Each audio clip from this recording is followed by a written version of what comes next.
call the October council meeting to order.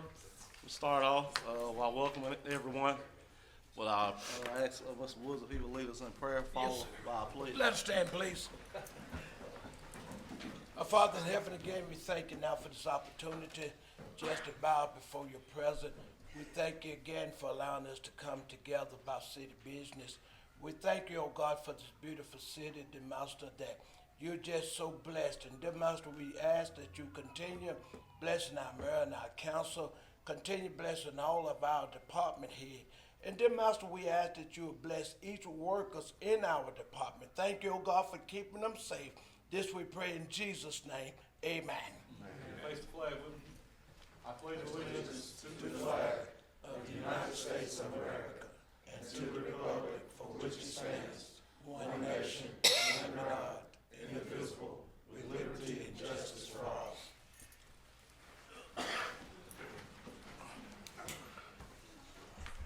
You will call the roll, Ms. Clerk. Mr. Brown? Here. Mr. Golden? Mr. Loud? Here. Mr. McKinney? Ms. Miller? He Ms. got too Miller? much going on right there. Ms. Miller? Here. Ms. Ray? Here. Mr. Williams? Here. Mr. Woods? Here. All right, we got one set of minutes to approve, and from our September council meeting. If there are no changes or corrections to those minutes, is there a motion we approve? Second. Motion by Ms. Ray, second by Mr. Williams. If you would cast your votes. While y'all voting, Mr. Melvin did let me know that he was out of town this week for his birthday. So happy birthday, Mr. Golden. Hope you can join his birthday without us. Yeah. Motion carried. Under my report, only thing I have is city offices be closed for Columbus Day on the 13th, which is Monday. And then also I want to let you guys know about the bicentennial events. Dylan, did you have them events in your report? If you don't, okay, so I'll go over those events and let everybody know the events, and they are also on Facebook. But we're celebrating our bicentennial this month, so we'll kick off the first event on the 12th at the theater. We have our Miss Bolivar pageant, and we have 31 what do you call them, contestants to be Miss Bolivar. They're not in the, I don't know, it's not me, I'm not judging, tell you that.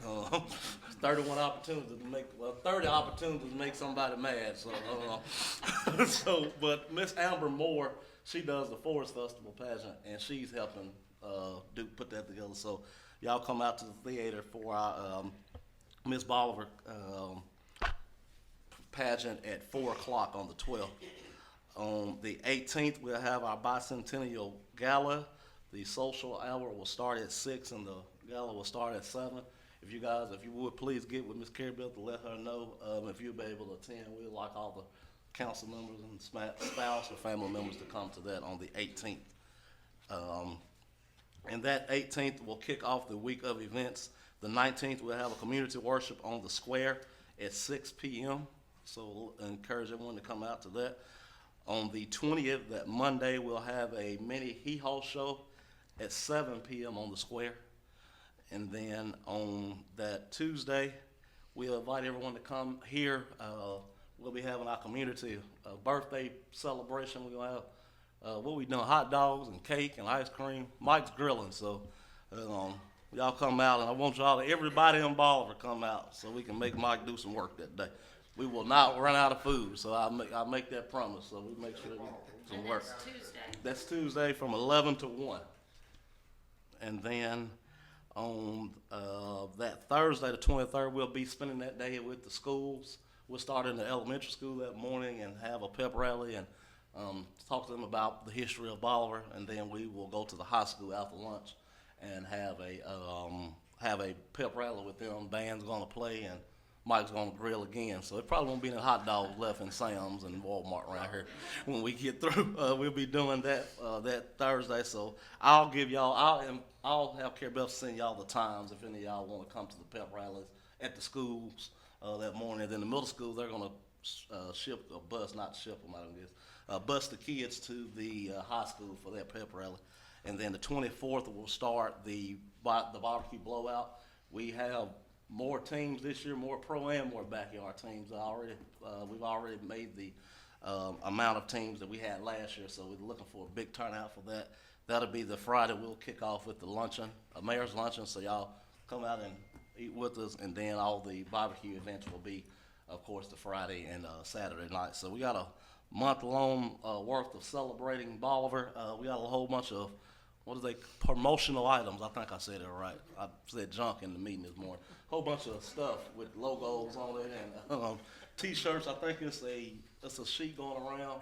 Make sure you get your T-shirt sizes put on there so we can get T-shirts to you. And then we also have the T-shirts on sale to the public for how much? $20 a shirt if you guys would like to buy a shirt. So excited about celebrating 200 years of Bolivar this month. And again, I'll have Sarah and Carrie Beth to send y'all a flyer with all those dates. I know I went through them pretty quick, but go online and share it on Facebook as well. All right, that's all I have on my report. Any public comments? No public comments. We'll move to standing committee reports. Election Department, regular meeting was on the 29th, and there was no action taken. The board was also updated on the Holly Springs substation. And next we have utilities, Mr. Knuckles.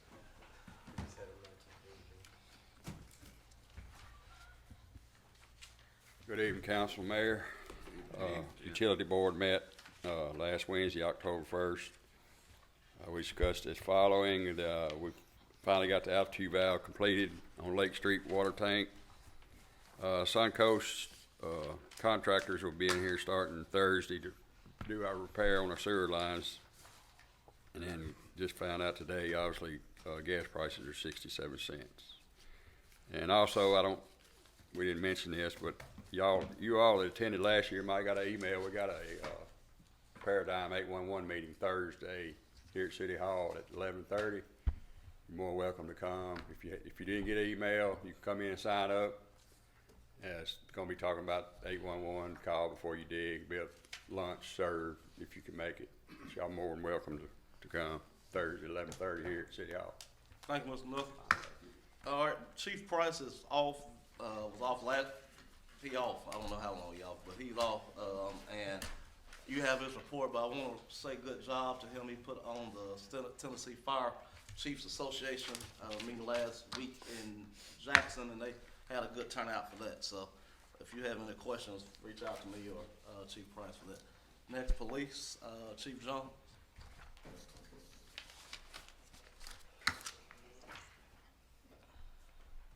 As you see, I'm gonna be up here a while tonight, so just stand by with me, please. Okay, I'm gonna start off with my report. Report is as follows. Calls for service 693. We had 173 citations, 18 accidents, 10 were injury, 8 property damage, 35 arrests, 3 juveniles, 31 adults. Special events we had was task force did 8 shifts, and we've had 160 hours of training. Also want to add that on the 11th, the police department will be cooking at Pine Meadows.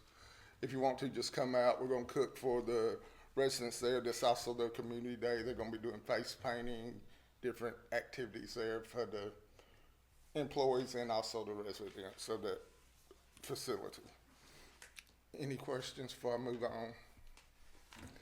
Okay. A couple of months ago, I think this is dated October the 1st, we had a stabbing on Sycamore Street. The victim was severely stabbed in his arm, couldn't stop the bleeding, went through tissue all the way down to the bone. Street task force was working that night. They saved the guy's life, put a tourniquet on him, stopped the bleeding. Within the time the ambulance even left, they had already pulled up the sky cop, found out who did it, went and arrested him, took him to jail. So the purpose of the night is I have life-saving awards we're going to present to task force members, it's officers working at night, and also a letter of commendation. I would like to ask police liaison and the mayor to both come down and help me, please. You got your nice shirt on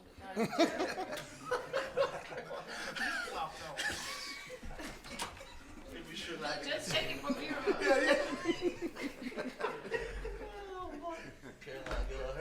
That's what happened. The mayor was talking about we had such a short meeting tonight, so I'm kind of sort of taking care of that. That's the Lifesaver Awards. All of them are in the same order. That's the award and that's select. First officer I'm calling down will be Officer Beasley. Chris B. Chris Beasley. Do I need to get over there with you? You can get over there. I can go over there. Okay. Good job. Raise your right hand.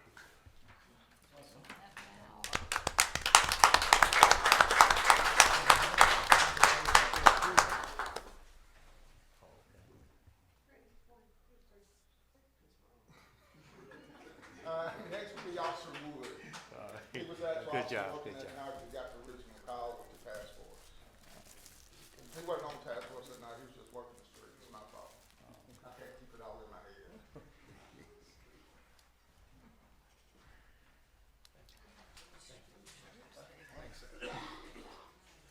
There you go.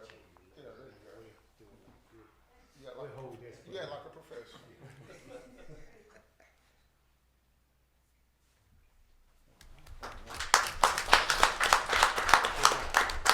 Next will be Officer Hensley. Officer Wood and Hensley are fresh out of the academy, so they're still raring to go, unlike some of the rest of them.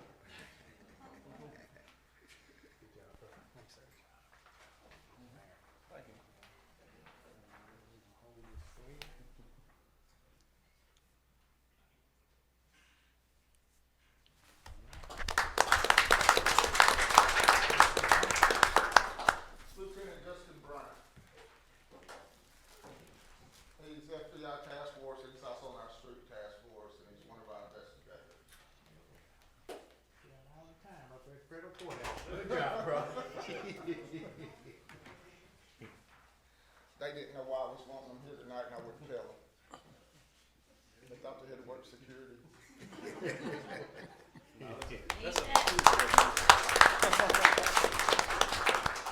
Lieutenant Sides, he had already taken off to be with his family because they were out, so we will get his lieutenant later. Next on the list would be That one right Officer Cody Bryant. there. Oh, I didn't see him. Side wasn't here. He's not here. Sides is not in here. Pretty boy coat. Oh,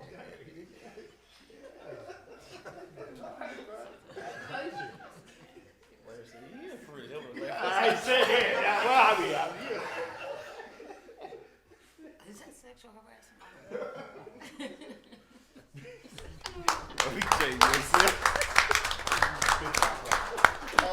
I have one more here. He put up for these officers to be nominated.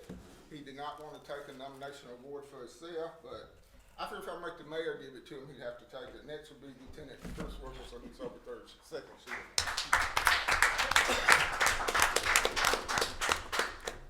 Here you go.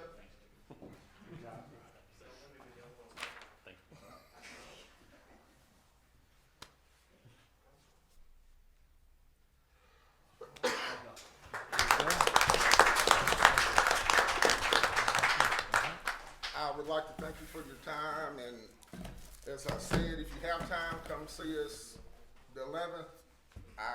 I'll be cooking again. Just come by if nothing else, just to say hi to the clients and stuff at Pine Meadows. Thank you. Thank you, Chief Jones. Next, Parks and Rec. Mr. Ford, why they come and thank all of y'all for what y'all do and y'all service. We appreciate it. Good evening, Mayor, Council. Parks and Recreation Department reports on the following. The Adult Volleyball League registration has begun, and we are currently accepting teams. The registration has passed, but we're gonna, extend it, so we're trying to get at least 4 teams to have a league for the year.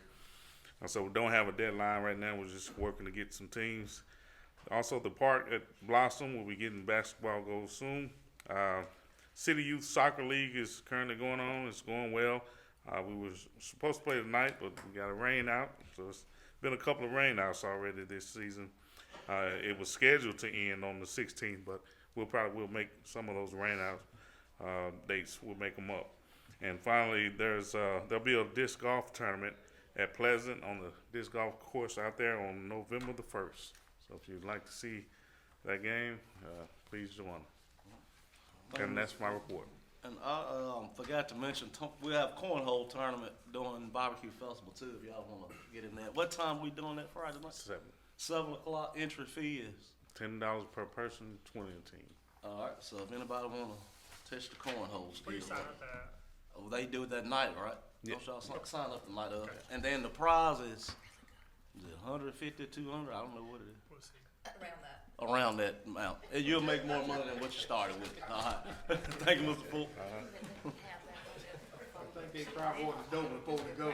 That's a difference, ain't it? Yeah, big difference. More than the 10 you put in, so. Streets and sanitation, Mr. Mayfield. People lost a lot more money yesterday on the games. That's a difference. Mr. Mayor, members of the council, department heads, city. Jerry Mayfield, Street Department. This is my report. We had, residential was 139.88 tons. Commercial was 293.96 tons. For a total of 433.84 tons. We had 59.29 tons of brush.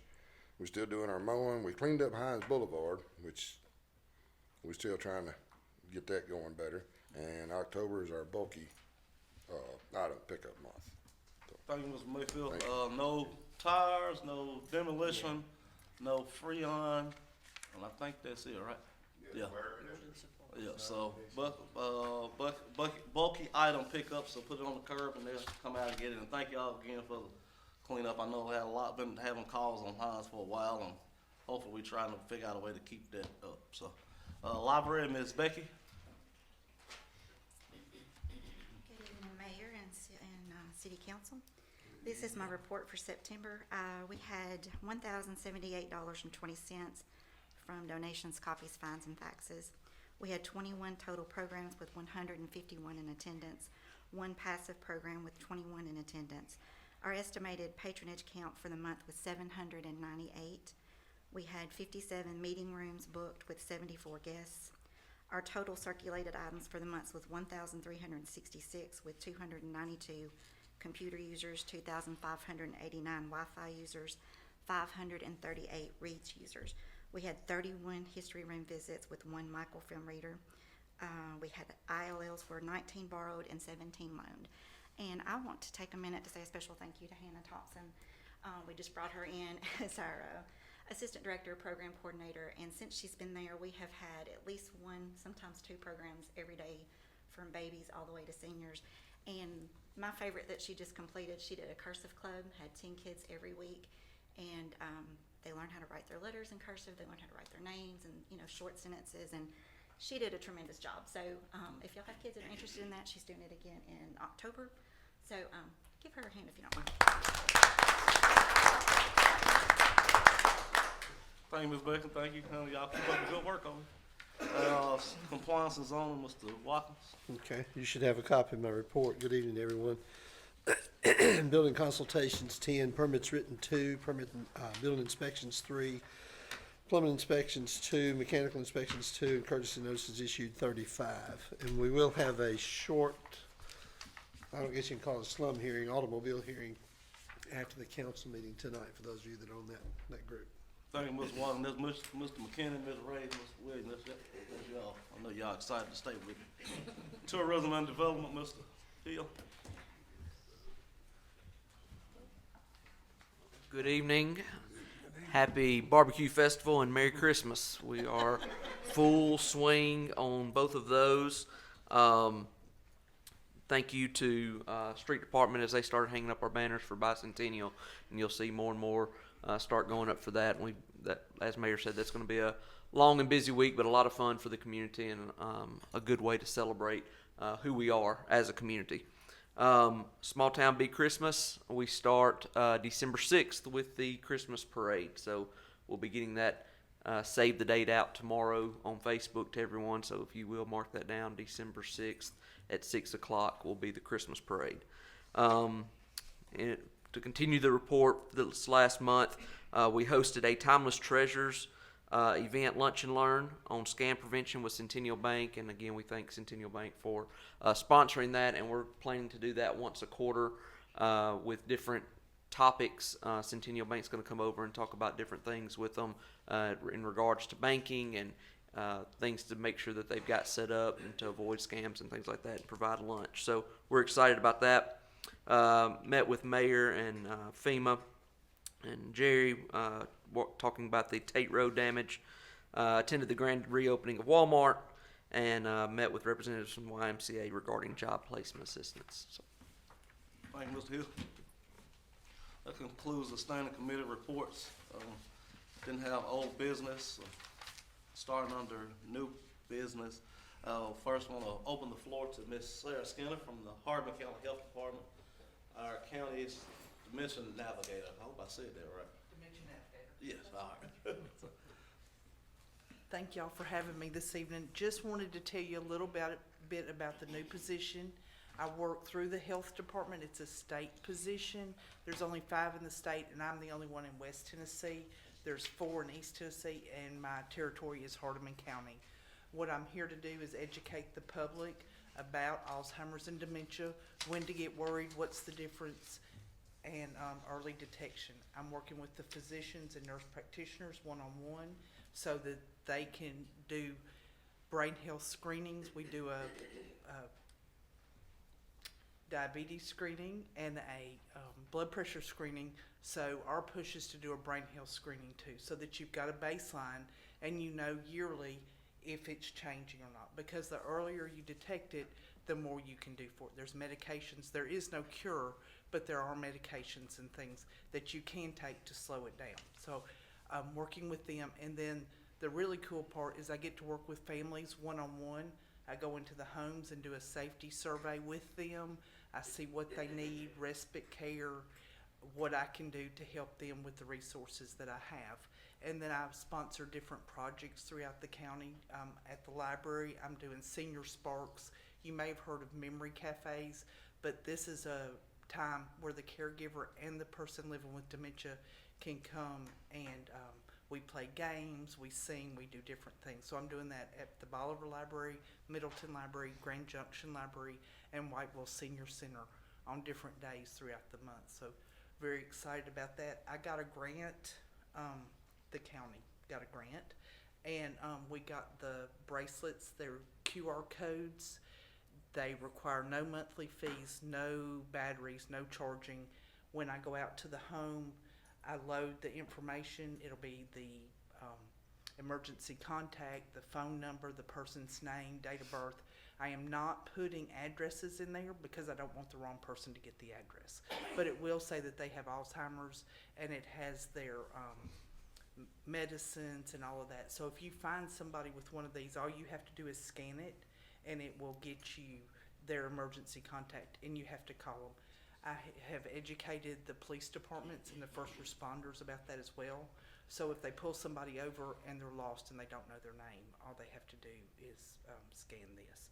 And then one last thing, Thursday we're having a senior expo at the Methodist Church. We'll have a lawyer there, someone from Alzheimer's of Tennessee. Sharon Mergen's going to be there to talk about finances, and we will be doing power of attorneys and simple wills on that day. And that's open to anybody. You don't have to have Alzheimer's or anything. Well, I'll tell you what Ms. Sarah is doing is very good, very helpful. If y'all had family members that have to deal with that, everybody is affected by whether you know it or not. And she's being real modest, but her being here in Hardeman County is a huge blessing for us.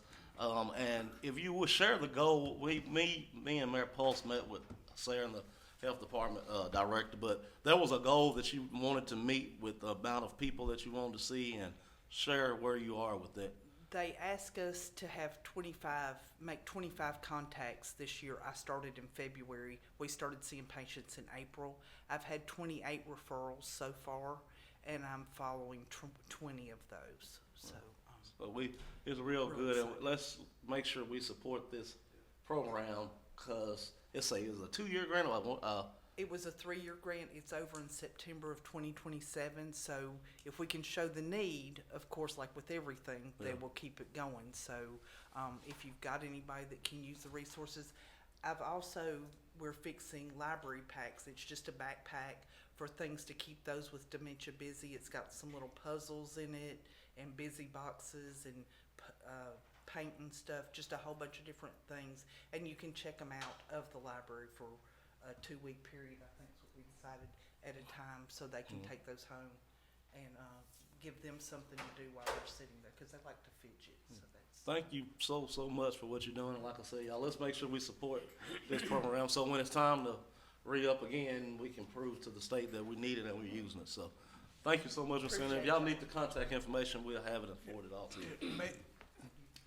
I'm so, hold on, wait a minute, Ms. Sir, you got. No, let me have you want to see the contact bracelet? information, please. Okay, she got it, okay. How long you gonna be around tonight? I need to. Okay, I'll give it to you. Yes, sir. Thank you again, Ms. Sir. Next, have library board appointments. The person that I want to reappoint, Ms. Dina Singh. She rolled off through 2 years ago. After you, I think, served, make sure I'm saying this right, you served 6 and you're off 3. Her 3 is up, and I would like to reappoint her to that board. She's done a great job for the library as well as our school system. So, is there a motion to approve Ms. Dina Singh? I make that motion. Motion by Mr. Lowry, second by Mr. Woods, if you would. All in favor, never mind, cast your votes.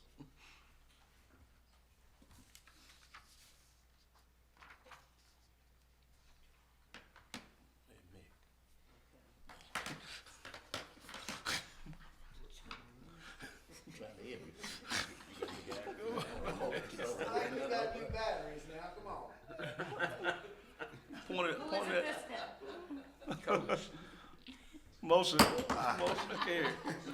What'd you say, Mick? You got a new battery? We got a bid approval for THDA home grant project. They finished out that first home. They're moving on to the second one.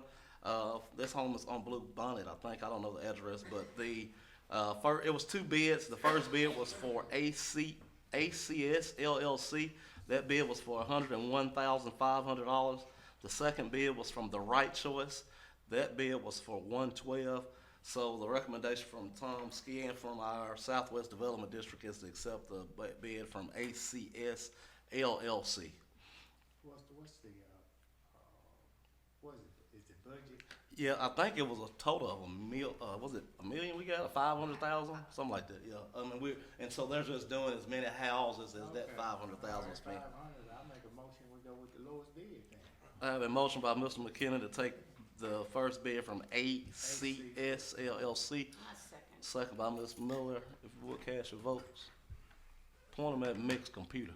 That's where the sensor is. I know Janelle is very happy with her renovation. It turned out real good.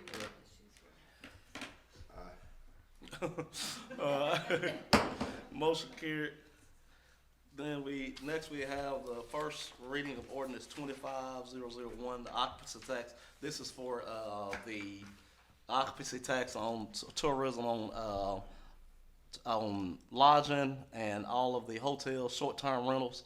If y'all remember, we passed this resolution, I think earlier this year, and we have to have this ordinance passed for that to go into effect January 1, 2026. So that's what this ordinance is.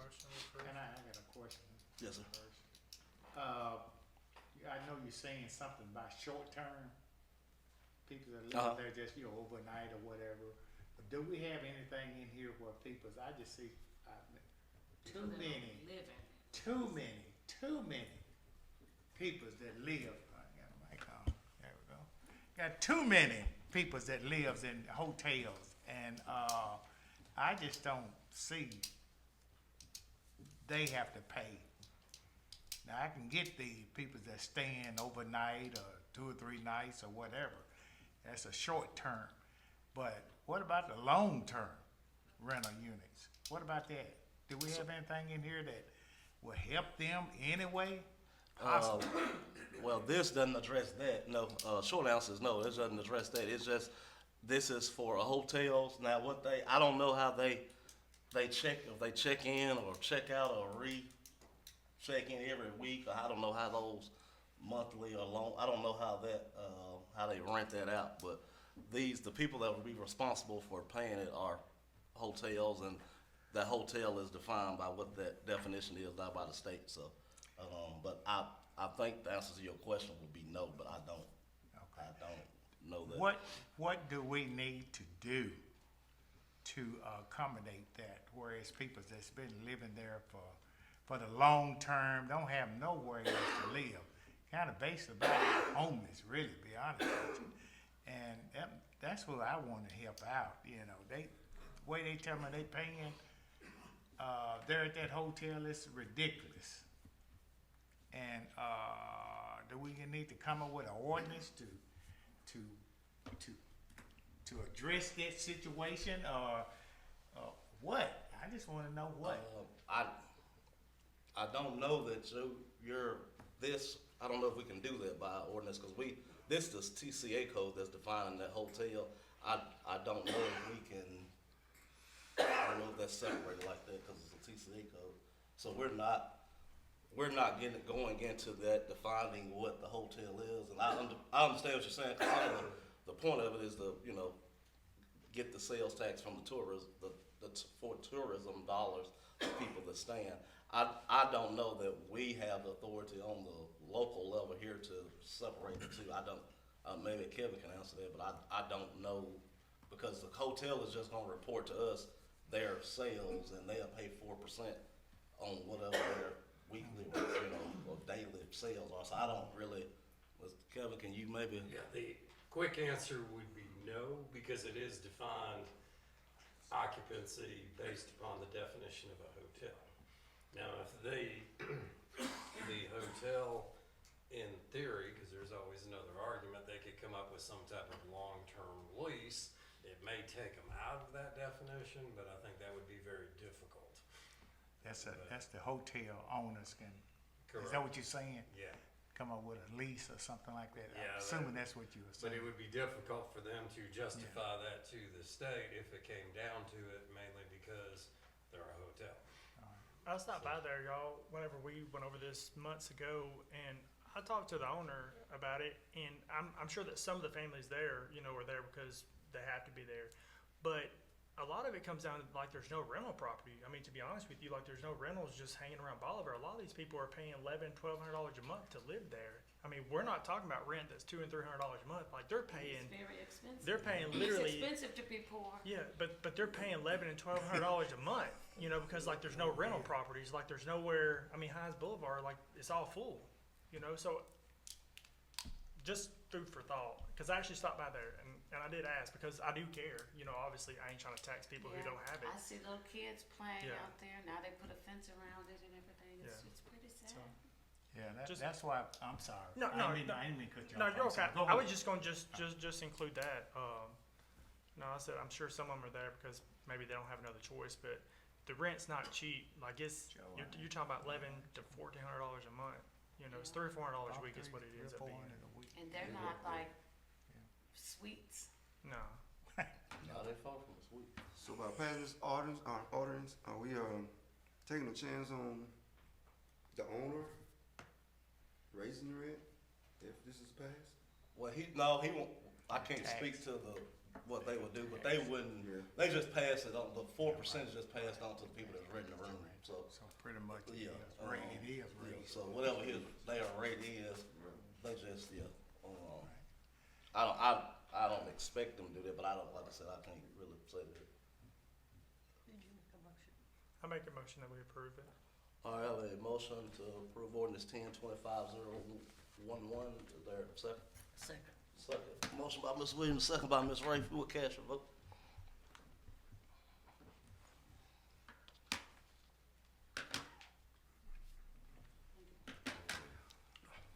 I put no on here. Mine said, there we go. All right. I want to make sure All we right. got it right. Motion carried. And we'll have a second reading of that on, at the next council meeting. All right, where are we at? USDA loan resolution. And I'll tell y'all both, so USDA loan resolution and resolution 2025-012, I'll just tell y'all, I'll address both of them at the same time. What it is. So if you can remember, we passed the USD loan resolution, when we first started talking about getting the loan from USDA a year, maybe 2 years ago, I don't remember. But we passed that resolution to go through exploring what that would look like. But now that we have an amount down of 4 million, we have to have that same resolution has to be passed again.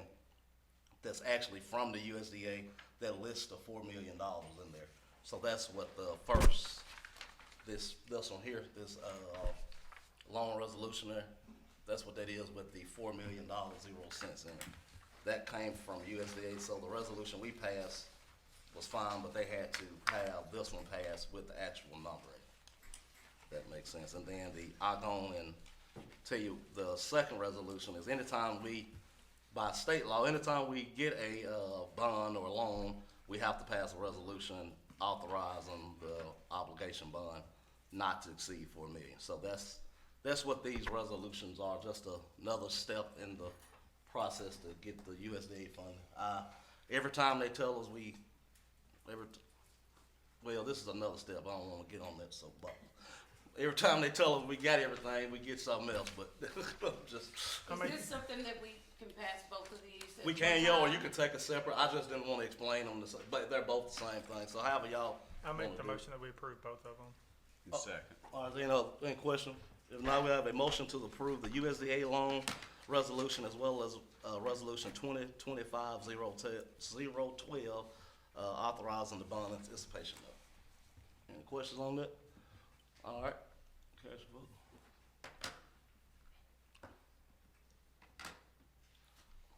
Like it ain't gonna work with you tonight. All right, motion carried. To give y'all a last night update on the. Huh? I didn't hear that. Motion, I said motion carried. We had enough, so I didn't even. So I had a couple of y'all call, ask about where we are on the USD, on the loan, on the YMCA. This is what we are, once this stuff is sent in, the engineers can't start their final design work until USDA releases the obligation to move forward, so. Do we have any idea yet whether it's gonna be an indoor pool or not? Once that part is done, then they know our Wish request. list. Yeah, they know our wish list. And basically what happened, once they get design, I asked them if they could go ahead and start working on it, knowing that we have approved this, but they can't start until, I guess they don't trust the payer, but they can't start until they get that back Trust from but verify. USDA. But they do know that we do want the pool, and once we get to final design, then we'll be back at the drawing board and I'll present it to y'all there. As long as we pay for it, they'll build whatever we want. Well, there you go. All right, is there a motion to adjourn? Motion by Mr. Kennedy, there a second? Second. Second by Mr. Williams, all in favor, say aye. Motion carried.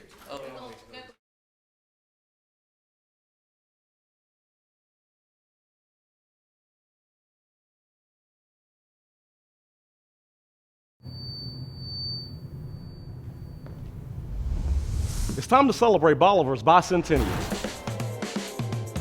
With historical events, community worship, a carnival, a gala, a barbecue and music festival, and so much more. It's going to be a great celebration. Visit Bolivar200.com for a list of festivities. We invite you to join us as we celebrate the past and look forward to a bright future for Bolivar.